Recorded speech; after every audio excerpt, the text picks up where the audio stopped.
Question: if you go trans, can you switch back? Well, you don't go trans. I'm just going to take a moment to, why not? My church can be educated on this topic. You don't go trans, you're born trans. So your brain is transgender. The gender wiring part of a human's brain is pre-structured either for male stereotypical patterns or female stereotypical patterns. Some people line up more in the middle and don't fully align with either. Now, the thing is, like 90-something%, like 98, 97% of the human population, they fall into close alignment with their assigned sex at birth's gender. What often happens, what most scientists think happen to binary trans people, so someone like me who goes from male to female, is that during pregnancy, there's a hormone influx. So the brain's the first part that gets formed in the cells. There's a huge hormonal influx that causes the brain to get ready in preparation for the body of that hormone's excess. So in my case, it would have been estrogen, high amounts of estrogen. My brain formed expecting to be born in a female body. And then, chromosomes come in and boom, it's a male body. So it's essentially, for very, very less evolved terminology, it's essentially a woman's brain trapped in a man's body for my particular variation. And gender-affirming care actually genuinely alleviates the symptoms, genuinely cures the negative side effects, for the most part, of gender dysphoria, which is caused by the female brain not matching to the male body. This is very different from dysmorphia. So dysmorphia is something akin to like anorexia or muscle dysmorphia, which is like what bodybuilders get, why they take a bunch of steroids.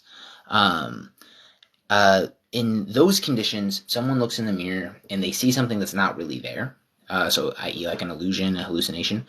Trans people, that's not what we see. Trans people, we look in the mirror, we see ourselves, what we really look like.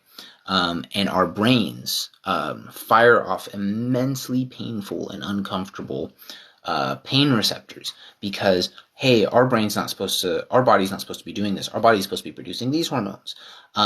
Red alert, we need to fix this, right? And they've studied this stuff scientifically since like the 30s. That's not true. The person who said the unaliving rates before and after are relatively the same, that's not true. And when you adjust these statistics for people who actually are able to find some level of genuine social acceptance post-transition, those rates go way down, like way down. The people who transition but then still unfortunately unalive themselves, oftentimes it's like scientifically proven through surveys and very focused research groups. It's people who have not been able to socially acclimate as their assigned gender, as their preferred gender. Just blatantly, like, no, I'm not. You're probably quoting conservative research studies pushed by Daily Wire or Breitbart or what is it?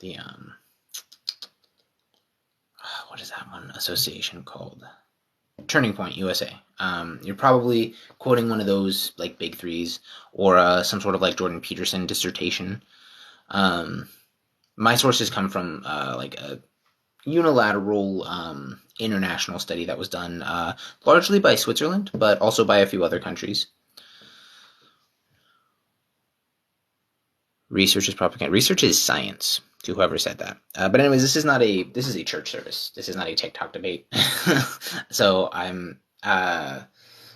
gave people education for people tuning in for my congregation. That is information, as best to my knowledge, as of this date on September 10th, 2023, as to how transgenderism works, how gender dysphoria is defined.